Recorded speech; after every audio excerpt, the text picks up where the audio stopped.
What is up guys, welcome back to another video. Today we are talking about positioning.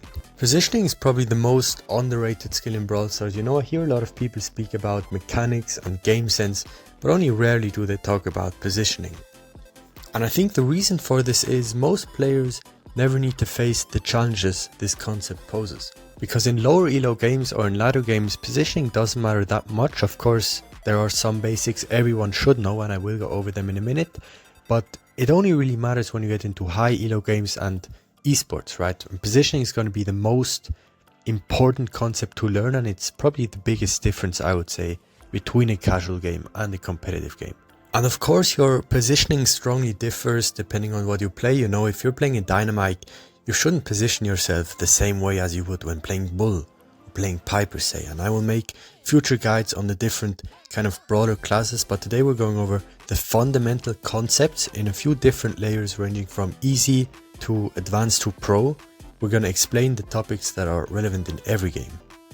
Now, the very most fundamental thing when it comes to positioning in Brawl Stars is 3 lanes. Play your games in 3 lanes. Now, on certain maps it's going to be easier to see where you should go than on others, but generally speaking you want to go 1 person mid, 1 person on the left side and 1 person on the right. And this is what we're seeing here. We have Maru on the left side, we have Angel Boy in mid and Mauri in mid, but they're going for a switch right now, so we're going to have Byron mid and Grey right. And this brings me to my next point. You should push on your lane and fall back on your lane. So as you can see, Angel Boy won't try to pinch mid with his gadget, but he's going to push on his lane. He pulls Charlie or Lumi, he hits the gadget, and now they retreat.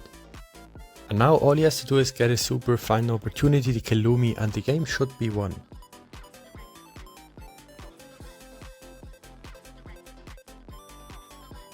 So he does exactly that, and now he can actually fall back through mid. He doesn't need to wait for his port because Jaeyoung doesn't have enough damage to kill him, so he can just go back.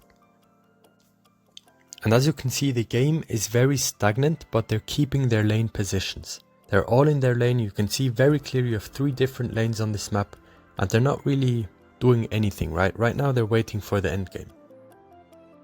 So Oli decides to go in for a play, and this is where the structure kind of gets broken. So the lane, you should always focus on them in the start, but of course eventually if you have a team fight or something, you need to adapt and commit to the play. Now the next thing we're going to look at is lane switches. So what do we have here? We have a Meg and a Pam, both extremely good against Kenji but kind of weak against B because they get outranged. And we have a Juju. Juju fine against B because she has a wall, but very weak against Kenji. She can get rushed very easily. So what we want here is we want Kenji to play against Juju and B to play against the other 2. So we see Le9 going in on the Pam here. He is gonna die.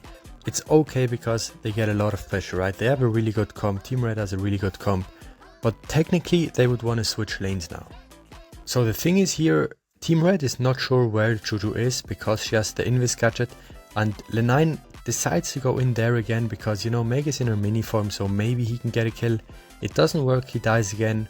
Team Red gets more percent, so it's kind of fine, but now they definitely want to switch. And this is exactly what they do. You see how Zar is moving away from the left to the right side of the map, and Kenji is going to respawn. He might be coming through right, but he is going to go left now. He goes in, gets an easy kill. Now Team Red has full control, and they should be able to hold this until the end of the game. Now as you can see, Meg is coming. Le9 doesn't decide to go in for the kill. He just gets 1 shot before changing his target and going for Juju again. So now in this position, Juju is way out of place. It's a free kill for Le9 when he respawns. B has good matchup and the game is basically won. As you can see, the main reason Red is winning this game is because B is just hitting every single shot. But again, you have your lanes, you have Kenji on the Juju again, and it's a game win. Now the important thing about lane switches is you can't switch all the time. And the reason for this is every time you want to switch lane, let's say you're on the left side and you want to go right, you have to go through mid. So what happens is, if you want to switch with your mate at the wrong time, you're going to bunch up in mid and you're going to get squished.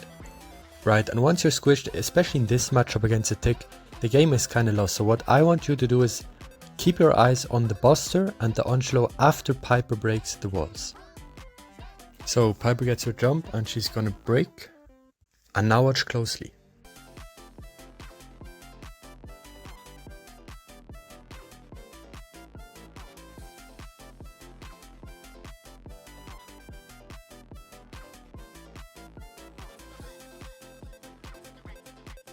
Okay, I'm gonna play this very slowly just so we can break down every detail. So Buster wants to play on the right side of the map to use the walls, right? Buster is a tank, he doesn't have a lot of range, he needs to use the walls, and Angelo should play mid or left on the open side of the map. Now Angelo decides to shoot his shot, he hits it, so he wants to go for a play. He uses his gadget, goes for a kill, doesn't hit it. So OP realizes Yoshi's still fighting on his lane, so he goes back in mid, right? OP is the Buster, so they don't lose too much position. Now Yoshi retreats and wants to switch, but at the same time he realizes OP is getting shot at. Right, the Buster gets hit 2 times, is kinda low, so Yoshi realizes he can't switch yet.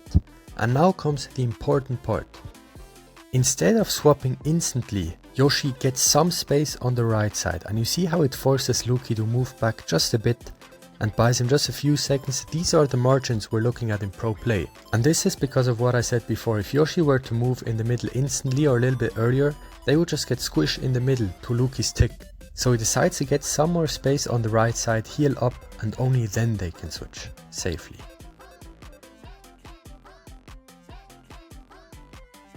Now we're moving on to an advanced concept most players have not seen. I like to call this the line, and it means basically exactly what it's called, right? All players are standing on a line at all times. And what this does is it kind of really shows the team's position and that you're playing together. And now I want you to focus on the line and how it changes.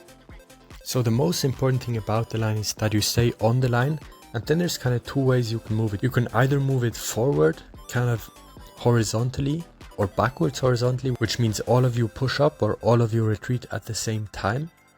Or you can rotate the line in a way. This means one lane might be kind of losing, maybe Amber or Chester in this case, and the line might be a little bit lower on that side. But on the other hand, on the other side of the map, the line will be a bit higher, so you're kind of rotating the line. And you always need to imagine you have 2 teams, so if one side of your team is losing, you might just want to push the other side a little bit more. It's not just one line, theoretically it's 2 lines, yours and the one of your enemy. So you need to choose if you want to all move back and give up a lot of place and position on the map, or if you want to rotate the line and kind of play from left to right, say, instead of top to bottom. And I just want to replay this clip from before to see how Gray doesn't decide to step in the bush on the top left side, which he definitely could do, but instead he decides to TP back in order to restore the line. Now in this game, the lines of both teams don't really move that much, which shows us it's a very equal game. I think that's a correct statement. Both teams are very close to each other in skill. Now the last thing I wanted to talk about in this video is the positioning in pro level games. And pro level games, especially in this meta, are actually not that great to learn the laning fundamentals, because as you can see in this game right here, they play really kind of weird comps you're never gonna see in a normal game. And this is where the fundamentals still apply, but there's way more very small and detailed layers on top of that. They don't move as 3 single players, as 3 points on a line, they move as one. The game is fluid, the game is dynamic. And this is why you're going to see pros stacked on top of each other similar to this situation so many times, even though they still know what they're doing, of course. It might look like a few randoms just kind of bunching up in the middle of the map, but they're moving like Swiss clockwork. Every component does its part. Overall, they move like a fluid and get the job done. So the main point is learn positioning, learn the fundamentals, learn the advanced techniques such as I showed you in this video. I might make a future guide yet, I'm not sure if there's anything else I can cover. And if you know them and can do it in your games well enough, you will make it to a pretty high level. Right, this stuff I just showed you here only applies to the very best tier S players.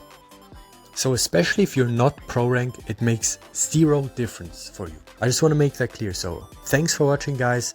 Thanks for all your comments. Don't forget to like and subscribe if you enjoyed the video and want to see more, and I'll see you in the next one.